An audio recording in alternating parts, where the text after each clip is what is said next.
Hello बच्चों। तो कल हमने हेनरी लॉ पढ़ा था और उससे पहले सोल्युबिलिटी पढ़ा था।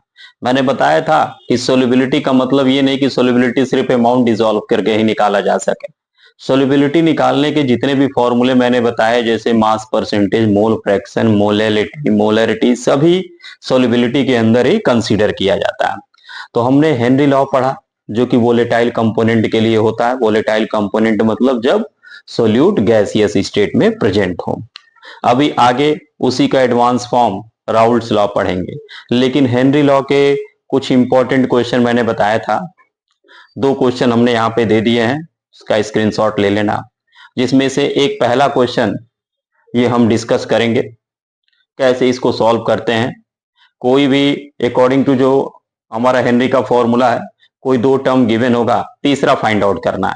फॉर्मूला अपना याद ही होगा, P इक्वल टू के एच इंटू काई, जहां P जो होता है पार्शियल प्रेशर, के एच जो होगा हेनरी कांस्टेंट, और काई जो होता है मोल फ्रैक्शन किसका होगा, सिर्फ गैसियस स्टेट यानी कि वोलेटाइल कंपोनेंट का। तो ये दो जो क्वेश्चन है दोनों एनसीईआरटी के इंटेक्स क्वेश्चन है, और मोस्टली क्या होते हैं, ये हमेशा रिपीट किए जाते हैं। तो ये बहुत ही इंपॉर्टेंट क्वेश्चन है, इन दोनों को जरूर करना चाहिए। तो देखते हैं ये क्वेश्चन क्या है, जिसको हमने एक शॉर्ट वे में लिखा है कि H2S अपना रोटन एग लाइक स्मेल कोई गैस होता है जो एसटीपी पे, जिसकी सोलिबिलिटी वाटर में कितनी पाई गई, 0.195 मोलल। एसटीपी तो पता ही होगा, स्टैंडर्ड टेम्परेचर प्रेशर, जिसपे किसी भी गैस का जो प्रेशर लेते हैं 1 एटीएम, और 1 एटीएम को अगर हम बार में चाहें तो 1.013 बार हो जाएगा, पास्कल में 10 की पावर 5 पास्कल हो जाएगा। तो यहाँ हमें मोस्टली पास्कल का ही यूज करना होता है। तो यहाँ पे हमें मोलैलिटी गिवन है और एसटीपी के बेसिस पे हम जो पार्शियल प्रेशर होगा कंसीडर कर लेंगे। अगर नहीं करेंगे तो नहीं हो सकता, क्योंकि हमें दो टर्म एटलीस्ट तो चाहिए ही चाहिए, चाहे डायरेक्टली या इनडायरेक्टली। अब सॉल्व करने के लिए सबसे पहले हम ये लिख लेते हैं कि हमें क्या गिवन है। तो हमें गिवन है molality of hydrogen sulphide in water में, जिसकी वैल्यू है 0.195, और ये क्या होता है, मोलल। तो ये हमें गिवन है।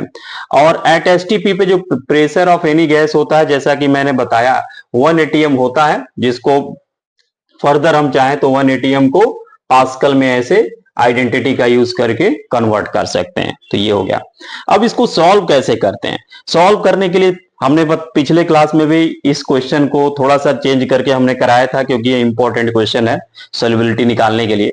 तो देखो हमने क्या कर दिया, हमारे पास जब मोलैलिटी रहेगा तो हमने बताया है कि मास ऑफ सॉल्वेंट एज्यूम करना पड़ता है। कैसे करना पड़ता है, let mass of solvent is 1 kg, और इसका अगर मोल का रिक्वायरमेंट होगा तो उसे हम फर्दर चेंज कर लेंगे 1 kg को ग्राम में, और सॉल्वेंट अगर वाटर है तो उसका मोलर मास 18 हमें पता ही है।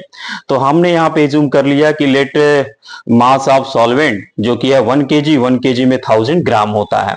अब हमें पता है मोलैलिटी का जो फॉर्मूला होता है, moles of solute divided by mass या weight of solvent in KG. अब देखो बच्चों, मोलैलिटी जो है यहाँ पे रख दिया फॉर्मूले में 0.195, मोलैलिटी की जगह हमने क्या रख दिया, 0.195।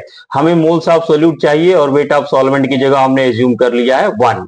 ठीक है, ये भी हमने पिछले क्लास में बताया था। 1 क्यों एज्यूम करते हैं, क्योंकि 1 में कैलकुलेशन इजी होता है, दूसरा कोई रीजन नहीं है। तुम चाहो तो 2 भी कर लो, आंसर यही आने वाला है। अब ये तुम्हें पता है 0.195 हो गया, ये n सोल्यूट होगा, इसके नीचे 1 है तो इस 1 को इससे इंटू करो, मीनिंग डायरेक्टली तुम्हें पता चल गया कि ये जो मोल्स ऑफ सोल्यूट आने वाला है वो कितना होगा, 0.195 इंटू 1, जिसे हम डायरेक्टली 0.195 मोल ही कहेंगे। अब अगर मैं मोल्स ऑफ सोल्यूट आ गया तो मोल्स ऑफ सॉल्वेंट भी निकाल सकते हैं, क्योंकि हमने सॉल्वेंट का मास जो एज्यूम किया है 1 kg यानी कि 1000 ग्राम। तो यहां से हम मोल्स ऑफ सॉल्वेंट निकाल लिए 1000 डिवाइडेड बाई 18 यानी 55.55 को हम 55.5 ही रखते हैं। उसके बाद मोल फ्रैक्शन का फॉर्मूला जो होगा, सोल्यूट ही हमें चाहिए, तो सोल्यूट का मोल फ्रैक्शन, सोल्यूट का मोल अपॉन में सोल्यूट का मोल प्लस सॉल्वेंट का, तो 0.195 डिवाइडेड बाय 0.195 प्लस 55.5। तो ये हम सॉल्व करेंगे तो हमारा 0.0035 जाएगा। डेसिमल के मिनिमम एक डिजिट तक तो तुम्हें निकालना ही पड़ेगा, भले ही कैलकुलेशन थोड़ा इसका स्ट्रांग हो। तो ये जो क्वेश्चन है इसमें कैलकुलेशन ही डिफिकल्टी है, ये नहीं कि क्वेश्चन डिफिकल्ट है।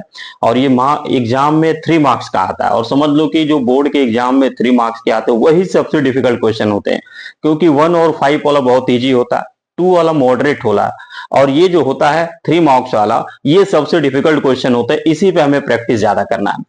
तो यहां हमने मोल्स ऑफ सॉल्यूट जरूरत पड़े तो मोल फ्रैक्शन ऑफ सॉल्वेंट भी निकाल सकते हैं, 1 से माइनस करके फर्दर कैलकुलेशन करने की ज्यादा जरूरत नहीं पड़ती है, क्योंकि हमने पढ़ा है moles of solute, mole fraction of solute plus mole fraction of solvent दोनों का सम 1 होता है। अब यहां पे हमने लिखा यूजिंग हेनरी लॉ। अब हेनरी लॉ क्या है? P इक्वल टू के एच इंटू काई। तो P इक्वल टू के एच इंटू काई का यूज करके हमें फाइंड क्या करना है? हमें फाइंड करना है यहाँ पे के एच यानी कि हेनरी लॉ कांस्टेंट। हमने बताया था हेनरी लॉ कांस्टेंट जो होता है वो नेचर ऑफ सॉल्वेंट पे डिपेंड करता है, सॉल्यूट पे नहीं। तो के एच की वैल्यू बच्चों क्या आ गई? K H equal to P upon chi. अब P का वैल्यू क्या है? अगर हम एटम में लेते हैं तो 1 ले लेंगे, 1 डिवाइडेड बाय दिस नंबर, और जिसकी वैल्यू 285.7 एटीएम आ जाएगा।